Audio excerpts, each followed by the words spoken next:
I thought the HOA president was joking. He stood there, staring at my garden, telling me it violated community standards. He said the plants were unapproved. He said they looked messy. He even suggested they might be unsafe. Unsafe plants. What he didn't realize was that this wasn't a random garden. Every plant had a purpose. Every species had been chosen deliberately. And everything growing there was not only allowed, it was encouraged by the city. So when he threatened fines and demanded I tear it all out, I didn't argue. I let him escalate. Because the moment a city botanist got involved, his confidence wilted faster than anything in my flower bed. The garden had never been about showing off. It started as something small, just a few raised beds near the front of the house where I could grow herbs and vegetables instead of buying them every week. Over time, it grew into something more intentional. I learned what thrived in the local climate. I researched native plants. I chose species that required less water and supported pollinators. It became my favorite part of the house. The front yard looked different from the others, but not in a bad way.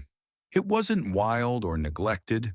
It was colorful, purposeful, alive. Neighbors would stop while walking their dogs and ask what I was growing. Kids pointed out butterflies. Bees hovered quietly in the mornings. Before planting anything permanently, I checked the rules. The HOA guidelines talked about maintenance and safety but didn't ban gardens. The city, on the other hand, actively encouraged native landscaping and water-efficient yards. There were even brochures and programs supporting exactly what I was doing. So I planted carefully. Everything was trimmed. Paths were clear.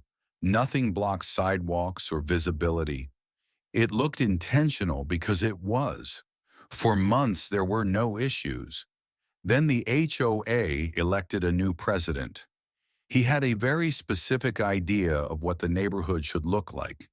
Neat lawns, uniform hedges, and nothing that stood out.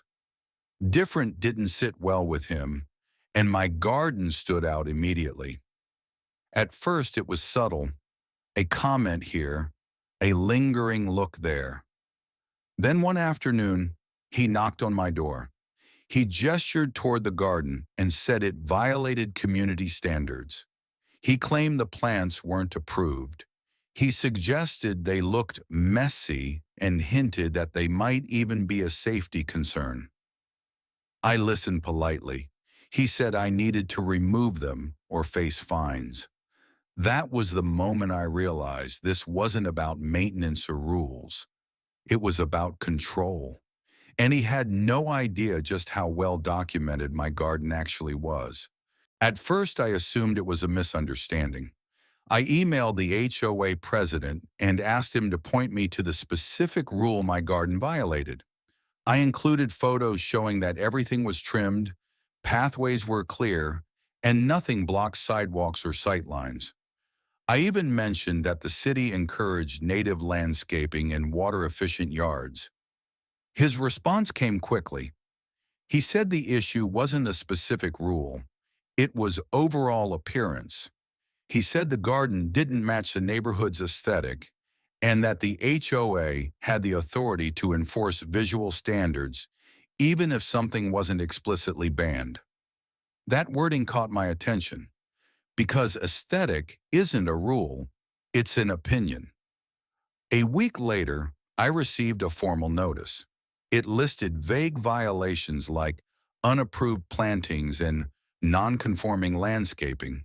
No plant names, no measurements, no safety issues. Just a warning that fines would begin if the garden wasn't removed or corrected. I replied again, still calm. I asked what plants were unapproved. I asked how they were unsafe. I asked what corrected meant. I attached city materials showing that native plants like mine were not only allowed but recommended. This time he didn't answer my questions. Instead, he doubled down. He said the HOA didn't need to justify every enforcement action. He said compliance was expected regardless of personal interpretation. He reminded me that continued noncompliance would result in fines. That's when things started to feel less official and more personal. He began stopping by the front of my house whenever he walked the neighborhood. Sometimes he'd stand there longer than necessary, looking over the plants as if they might rearrange themselves if he stared hard enough. A neighbor mentioned he'd been asking questions. Another said he'd referred to my garden as a problem. Then the fines started. Not huge amounts, but enough to be annoying, enough to send a message.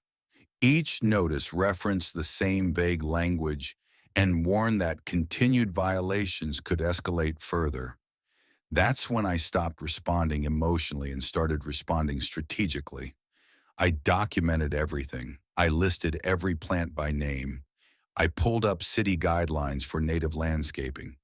I found the section of municipal code that encouraged pollinator-friendly yards. I even kept receipts from the nursery showing the plants were commercially sold and approved. Then I did something he didn't expect. I contacted the city. I explained the situation and asked whether any of my plants violated safety or zoning regulations.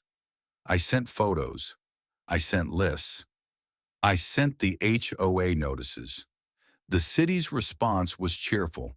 They said my garden was exactly the kind of landscaping they wanted residents to adopt. They confirmed the plants were native, non-invasive, and beneficial, and they offered to send someone out to document it officially.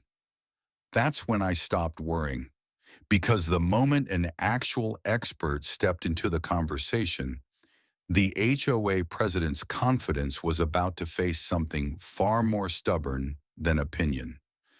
It was about to face facts. The city botanist arrived on a sunny afternoon, clipboard in hand, camera ready, calm, curious, and completely unbothered by the tension the HOA president had built up around the garden. He walked slowly through the yard, kneeling to look at leaves, checking plant tags, taking photos. He asked thoughtful questions: how long things had been planted, whether they were irrigated, what my goals were for the space. The HOA president stood nearby, arms crossed, clearly waiting for the moment the expert would confirm his concerns. It never came. Instead, the botanist smiled. He pointed out how well the plants were spaced. He mentioned that several of them were native species increasingly encouraged by the city. He talked about water efficiency, soil health, and how gardens like mine actually help reduce runoff and improve neighborhood ecosystems. Then he turned to the HOA president. He explained politely but firmly that nothing in the garden violated city code. He said it wasn't unsafe. He said it wasn't unapproved. He said, in fact, it was a textbook example of responsible landscaping. The shift was immediate. The HOA president tried to interject. He said the issue was appearance. He said the HOA had standards. He suggested that even if the city approved it, the HOA could still require changes. The botanist didn't argue. He simply clarified that city guidelines superseded aesthetic preferences when it came to approved plantings. He added that discouraging native landscaping ran counter to municipal sustainability goals. Then he did the thing that ended the conversation entirely. He offered to put his findings in writing. The HOA president went quiet. A few days later, I received an official report from the city confirming that my garden was fully compliant, environmentally beneficial, and encouraged under local guidelines. I forwarded it to the HOA. That was the last notice I ever received about my garden. The fines disappeared, the warnings stopped, and the HOA president never mentioned unapproved plants again. Because once expert knowledge entered the room, opinions stopped mattering, and authority rooted in preference couldn't survive against facts planted firmly in reality. After the report went out, the neighborhood relaxed. The HOA never sent another notice about my garden. No follow-ups, no revised standards, no attempts to reinterpret the rules. It was as if the entire issue had quietly evaporated the moment expert knowledge entered the conversation. A short email eventually went out to the community, reminding residents that landscaping choices must comply with both HOA guidelines and city regulations. Native plants were mentioned positively. Water-efficient yards were encouraged.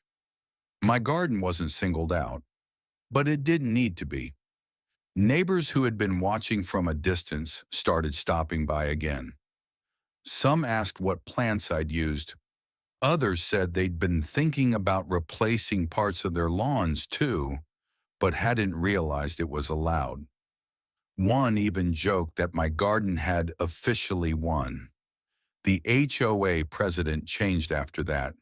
He didn't avoid me, but he didn't linger anymore either. His enforcement emails became more careful, more specific, less opinionated.